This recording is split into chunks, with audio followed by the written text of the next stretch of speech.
Now, if we take a look at some of the preloaded applications on the Epic 4G Touch, there's some from Samsung and there's some from Sprint as well. AllShare is a DLNA application from Samsung.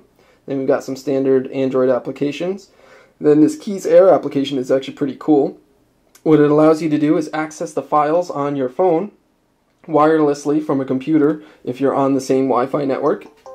And you can see here it gives you a URL that you can enter, and you can browse the various files that you have on the phone, so you don't have to plug in the phone to your computer with a USB cable. Standard Android applications there. Then we've got Samsung's Media Hub, Samsung's Music File, Nova 2 HD is included, Sprint's NASCAR app, Polaris Office is there for office document editing.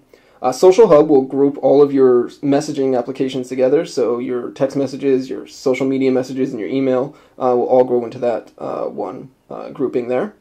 Sprint Hotspot's included, Sprint ID is included, Sprint Mobile Payments, Sprint Music Plus, Sprint Radio, Sprint TV, Sprint Zone. So the usual applications that we see on most Sprint smartphones. Sprint will allow you to remove most of them, not all of them, but most of them can be removed if you choose that you do not want them on the phone there itself. Then you've got your Task Manager and Task List applications from Samsung. Telenav GPS is from Sprint. We've got a cool Video Maker application there. A voice recorder, voice commands from Samsung as well. This includes about 1 gigabyte of application storage, 2 gigabytes of application storage. If we can take a look.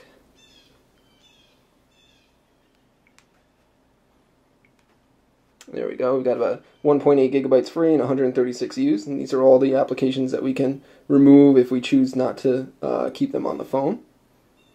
So there's plenty of storage space available for your own applications. Now, if we take a look at the camera available on the Epic 4G Touch, it's an 8 megapixel unit that it has autofocus and flash capabilities, and it will also record 1080p video, as mentioned earlier.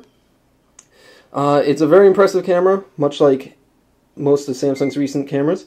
Focus is very fast, and as you can see, I've got tap to focus, and then I got my on-screen shutter key. I can use the volume keys to zoom in to my subject before I take the picture. So, and you can, once again, you can tap to autofocus various sections. You can switch between the front-facing camera, 2 megapixel unit for self-portraits, or back to the 8 megapixel rear camera. Got some controls here. You can control the flash. Down here is the cogwheel that you get more settings.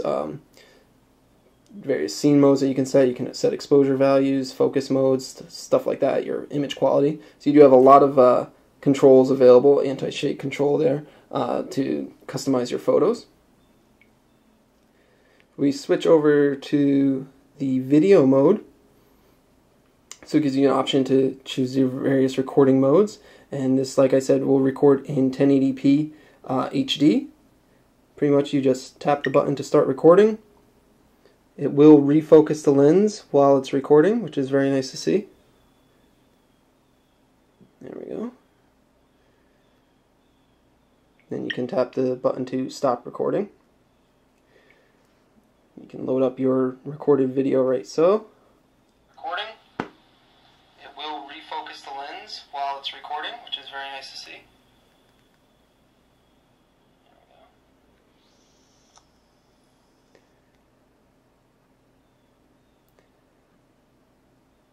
And if you go back to the gallery, you can also see our still photos that we took, which offer pinch to zoom, double tap to zoom as well. Works very effortlessly and smoothly.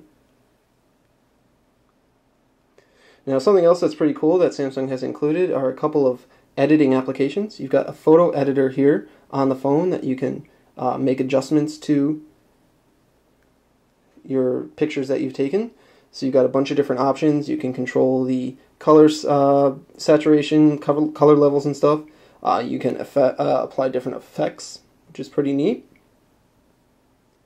You can copy to multiple images. You can warp them. There's a selection tool, so you can select various areas of the image itself. So it's pretty cool. You got these different image editing software right here on the phone, so you don't have to load it off to your computer to do basic editing tasks. Then there's also a Video Maker application, and what that will do is allows you to add different themes to your videos. So let's choose movie. And then you can have multiple clips and you can stitch them together. You drag your video clips down to the playlist at the bottom there, and you can add audio tracks and still photos as well. You can move around and choose where the playlist starts.